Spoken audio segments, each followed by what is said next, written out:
عمل کتنا بھی کر لے، اگر اس عمل میں توحید نہیں ہے وہ عمل قبول نہیں ہوگا۔ بغیر توحید کے کیا جانے والا عمل کبھی قبول نہیں ہوگا۔ آپ کتنی ہزار رکعتیں نماز پڑھ رہے ہیں، آپ کون کون سے اعمال کر رہے ہیں، اگر تمہارے اعمال میں عمل میں توحید نہیں ہے تو پھر عمل قبول نہیں ہوگا۔ اللہ کے سوا کوئی معبود برحق نہیں، اور اس بات کی گواہی دے بے شک محمد صلی اللہ علیہ وسلم اللہ کے رسول ہیں، یعنی توحید کی گواہی دے۔ حرم اللہ علیہ النار، حرم اللہ علیہ النار، اس پر جہنم کی آگ حرام ہے، اس پر جہنم کی آگ حرام ہے۔ یہ حدیث میں نے میرے نبی سے سنی۔ توحید والوں خوش ہو جاؤ، خوش ہو جاؤ میرے توحید فرزندان توحید، میرے بھائیوں خوش ہو جاؤ۔ ومن أحسن قولا ممن دعا إلى الله وعمل صالحا وقال إنني من المسلمين۔ السلام علیکم ورحمۃ اللہ وبرکاتہ۔ الحمد للہ رب العالمین، والصلاة والسلام على رسوله الكریم وعلى آلہ وصحبہ اجمعین ومن تبعهم بإحسان إلى يوم الدین، اما بعد۔ اعوذ باللہ السمیع العلیم من الشیطان الرجیم، من ہمزہ ونفخہ ونفثہ، بسم اللہ الرحمن الرحیم۔ انما المؤمنون اخوة فاصلحوا بین اخویکم واتقوا اللہ لعلکم ترحمون۔ اللہم انفعنی بما علمتنی وعلمنی ما ينفعنی وزدنی علما والحمد للہ علی کل حال۔ قابل احترام صدر جلسہ، معزز علماء کرام، ذمہ داران جماعت جمعیت، اور آج کے اس دن الحمدللہ صبح سے لے کر ابھی تک دین کا جذبہ لے کر آئے ہوئے بزرگان دین، نوجوانان اسلام، ملت اسلامیہ کی ماں اور بہن، آپ کو معلوم ہے میرا عنوان توحید کی اہمیت اور شرک کی مذمت ہے، بڑا عنوان ہے۔ میں نے قرآن مجید کی ایک آیت اس عنوان کے لیے پڑھی ہے۔ ترجمہ اس آیت کریمہ کا یہ ہے، انما المؤمنون اخوہ، بے شک مومن آپس میں بھائی بھائی ہیں۔ معزز ساتھیوں، رشتے الگ الگ طریقے کے ہوتے ہیں۔ کچھ رشتے بلڈ کے بنیاد پر بنتے ہیں، نسب کی بنیاد پر بنتے ہیں، بلڈ ریلیشن شپ اسے کہا جاتا ہے۔ کچھ رشتے ایسے ہیں جو رضاعت کی بنیاد پر بنتے ہیں، دودھ کی بنیاد پر بنتے ہیں، رضاعی رشتے ہوتے ہیں۔ کچھ رشتے سسرالی ہوتے ہیں، مگر جو رشتہ آج میرے اور آپ کے بیچ میں ہے وہ توحید کا رشتہ ہے۔ آج آپ یہاں جو آئے ہیں، میری اور آپ کی جو نسبت ہے، آپ کا یہاں آنا توحید کے لیے، آپ کا یہاں بیٹھنا توحید کے لیے، آپ کا یہاں صبح سے لے کر ابھی تک انتظار کرنا توحید کے لیے۔ یہ اجتماعات توحید کو ثابت کرنے کے لیے، یہ اجتماعات اتباع سنت کو ثابت کرنے کے لیے۔ میرے بھائیوں، توحید کی اہمیت کے لیے میں زیادہ دیر نہیں لوں گا، انشاءاللہ مختصر وقت میں، ہو سکتا ہے 15-20 منٹ انشاءاللہ میں اپنی بات کو ختم کروں گا، اس لیے کہ میرے بعد فضیلت الشیخ آئے ہیں الحمدللہ، وہ آپ کے سامنے خطاب کریں گے۔ توحید اسلام کی بنیاد ہے، اگر توحید کو ہٹا دیا جائے تو اسلام گر جائے۔ توحید ہی بنیاد ہے جس پہ ہمارا اسلام کھڑا ہوا ہے۔ انسان اور جنات کو پیدا کرنے کا مقصد قرآن مجید میں اللہ نے کہا یہ توحید ہے، وَمَا خَلَقْتُ الْجِنَّ وَالْإِنسَ إِلَّا لِيَعْبُدُونَ۔ میں نے جن اور انسان کو اس لیے پیدا کیا ہے تاکہ وہ میری ہی عبادت کریں۔ ابن عباس رضی اللہ عنہما یعبدون کا معنی یہ کرتے ہیں لیوحدون، لیوحدون، میری توحید کو ثابت کرنے کے لیے، صرف میری عبادت کے لیے میں نے جن اور انسان کو پیدا کیا ہے۔ بعثت رسول کا مقصد توحید ہے۔ جتنے رسول اس دنیا میں آئے ہیں، قرآن مجید کہتا ہے توحید کو ثابت کرنے کے لیے آئے ہیں۔ وَلَقَدْ بَعَثْنَا فِي كُلِّ أُمَّةٍ رَسُولًا، یقیناً ہم نے ہر امت میں ایک رسول کو بھیجا ہے، اور رسول کا کام کیا ہوتا تھا؟ توحید کی دعوت دینا۔ فِي كُلِّ أُمَّةٍ رَسُولًا أَنِ اعْبُدُوا اللَّهَ ان اعبدوا اللہ واجتنبوا الطاغوت. ہر رسول کی دعوت کا یہ نچوڑ ہے، یہ باٹم لائن ہے، یہ لب لباب ہے، یہ خلاصہ ہے کہ سارے رسول دنیا میں اسی دعوت کو لے کر آئے ہیں، ان اعبدوا اللہ واجتنبوا الطاغوت. عبادت اللہ کی کرو اور طاغوت سے بچو. میرا ایک لفظ ہے، علماء نے کہا، وہی لفظ آپ کے سامنے کہہ دیتا ہوں. یہ کام نبیوں کا ہے. دعوت صحیح ہے، صحیح ہے، بولیں گے نہیں تو میں بھی نہیں بولوں گا. صحیح ہے.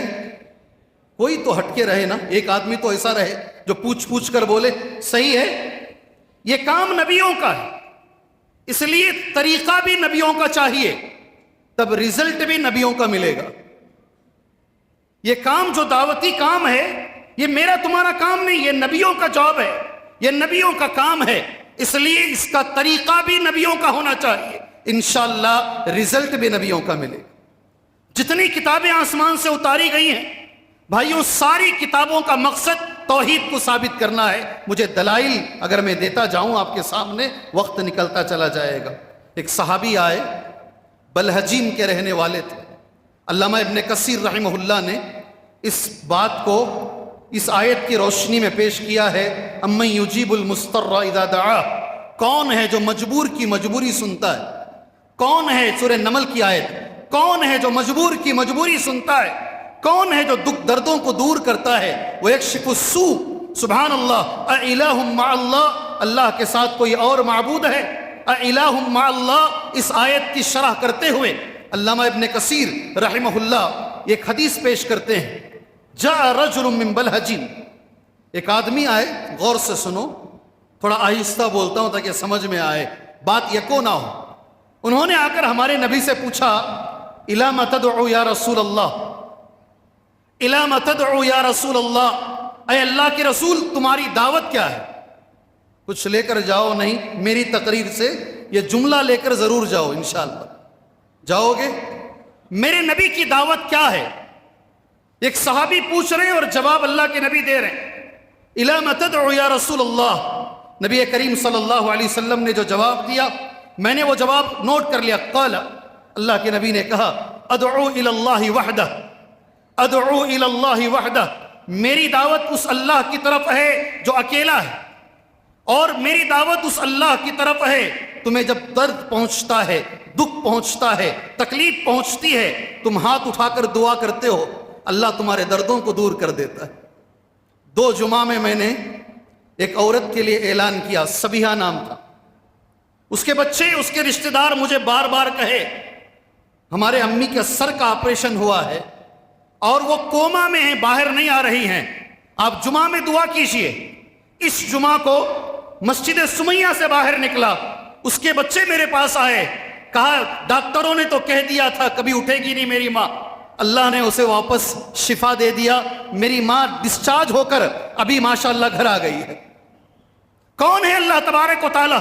جب ہم بیمار ہوتے ہیں شفا دینے والا اللہ تبارک و تعالی ہے. اس اللہ کی طرف میں بلاتا ہوں. سبحان اللہ کے نبی صلی اللہ علیہ وسلم نے یہ حدیث بیان فرمائی.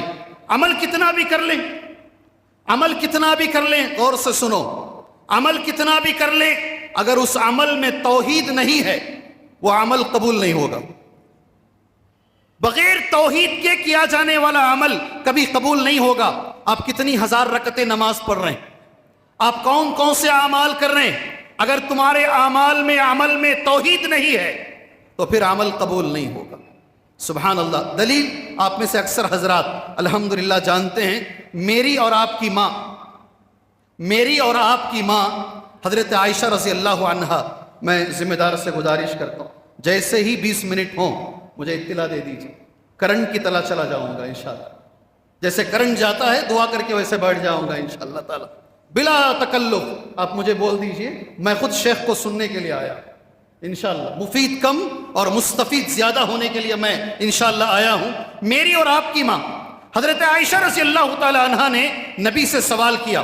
سوال اس طریقے سے ہے، ان عائشہ رضی اللہ عنہا قالت قلت یا رسول اللہ، میں نے پوچھا اللہ کے نبی صلی اللہ علیہ وسلم، ابن جدعان. کئی سوالات کا جواب ہے یہ.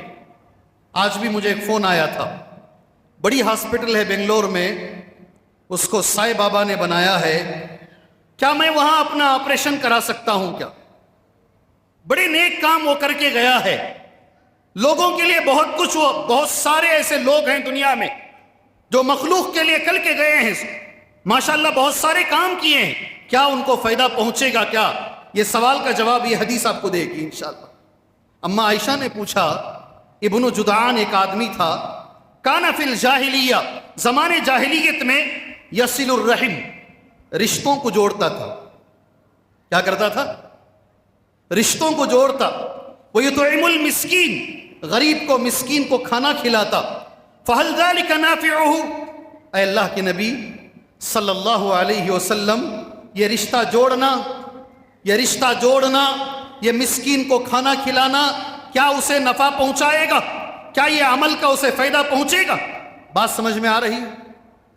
بات سمجھ میں آ رہی ہے؟ ارے کچھ تو بولو، بات سمجھ میں آ رہی ہے؟ اس میں ہزاروں لوگوں کا جواب ہے۔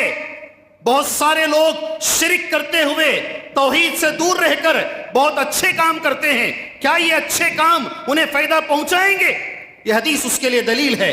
اللہ کے نبی، کیا یہ چیز هل ذلك نافعه؟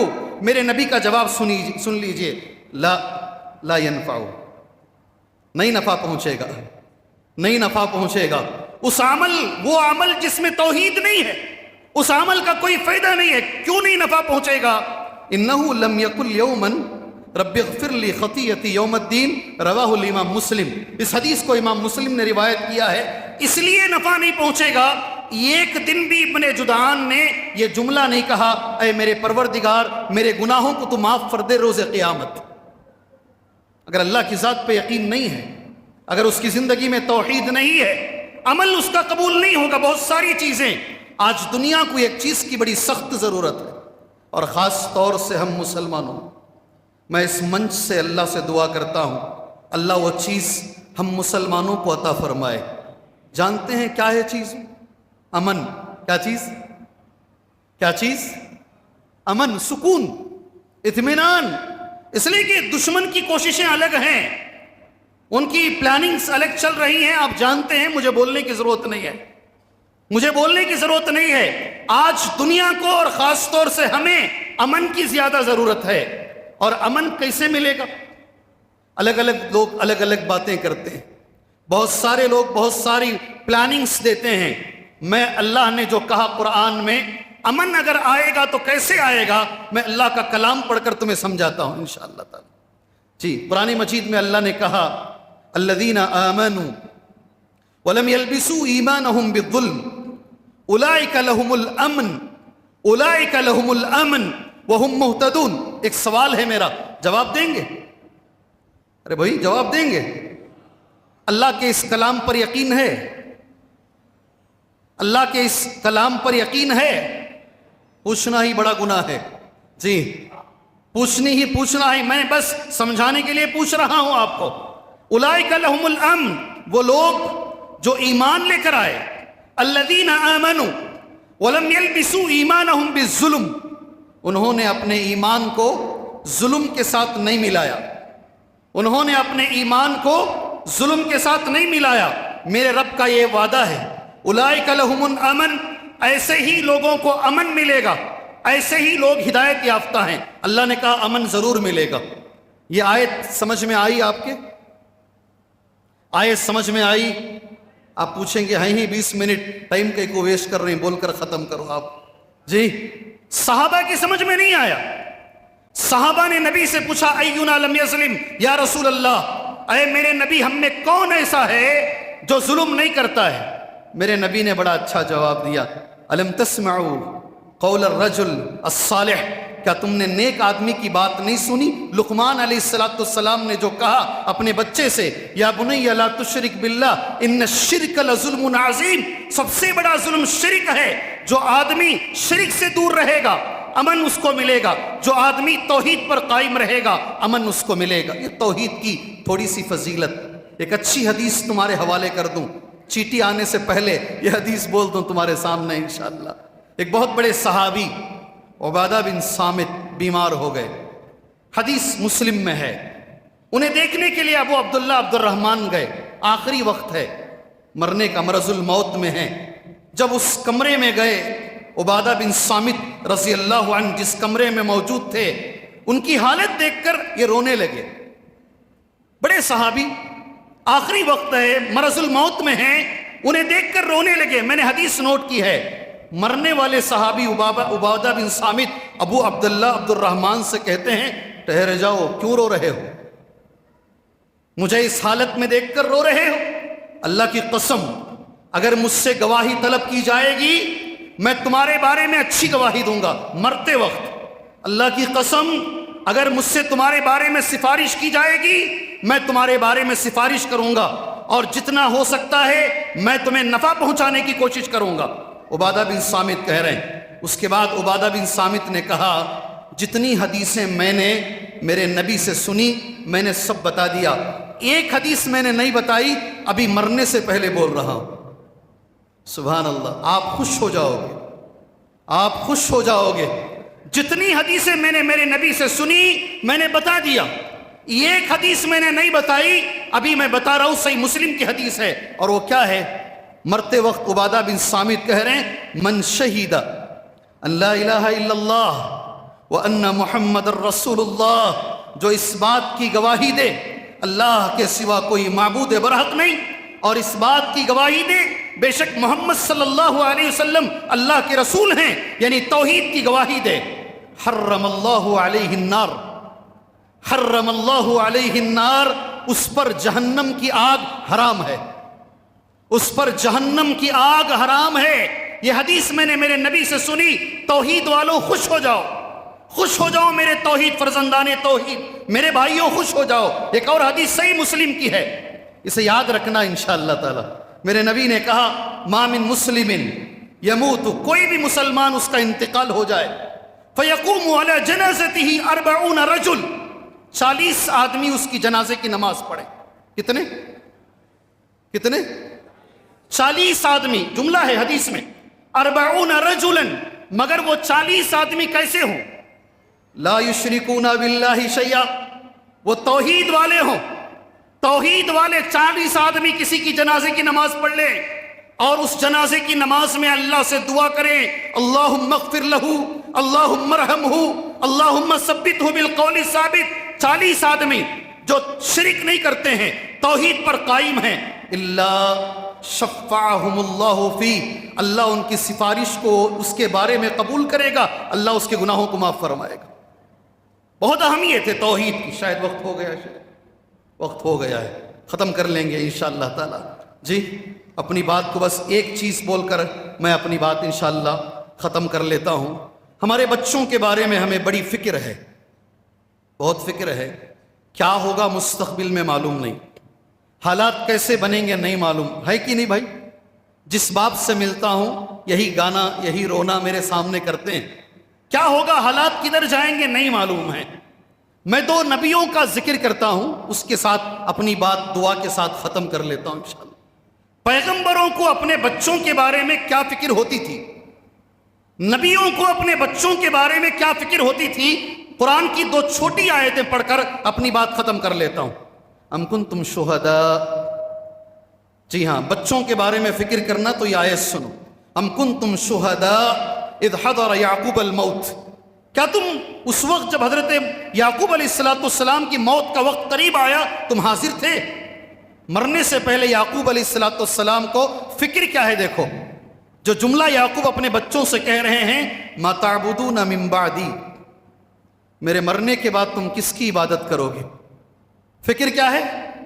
میرے مرنے کے بعد تم کس کی عبادت کرو گے؟ ایک نبی. دوسرے نبی ابراہیم علیہ السلام اجنبنی وبنی ان نعبد الاصنام، اللہ مجھے بچا لے اور میرے بچوں کو بچا لے بت پرستی سے. ایک جملے میں اگر میں کہوں انبیاء کو اپنے بچوں کے بارے میں توحید کی فکر ہوتی، اللہ کبھی میرے بچے شرک میں نہ جائیں، یہی فکر میرے اور تمہارے ذہنوں میں ہونی چاہیے. اللہ سے میں دعا کرتا ہوں اللہ تعالیٰ توحید کی زندگی عطا فرمائے، اللہ توحید پر خاتمہ عطا فرمائے، اللہ توحید کے مسئلے میں کبھی کمپرومائز کرنے سے اللہ ہماری حفاظت فرمائے. میں ایک دعا، جن لوگوں نے ماشاءاللہ بہت محنت کی ہے، بہت محنت کی اس پروگرام کو رچنے کے لیے. اللہ سے میں دعا کرتا ہوں اللہ تعالیٰ وہ علماء، وہ ذمہ داران، وہ نوجوانان، وہ سیکیورٹی گارڈز، جتنے لوگ اس پروگرام کے لیے محنت کیے ہیں، اللہ دنیا کی سب سے بڑی دولت اللہ انہیں توحید کی دولت عطا فرمائے. اللہ توحید پر خاتمہ عطا فرمائے. دنیا آخرت میں اللہ اس کا اجر انہیں عطا فرمائے. آمین. وصلی اللہ علی النبی الکریم. السلام علیکم ورحمۃ اللہ وبرکاتہ.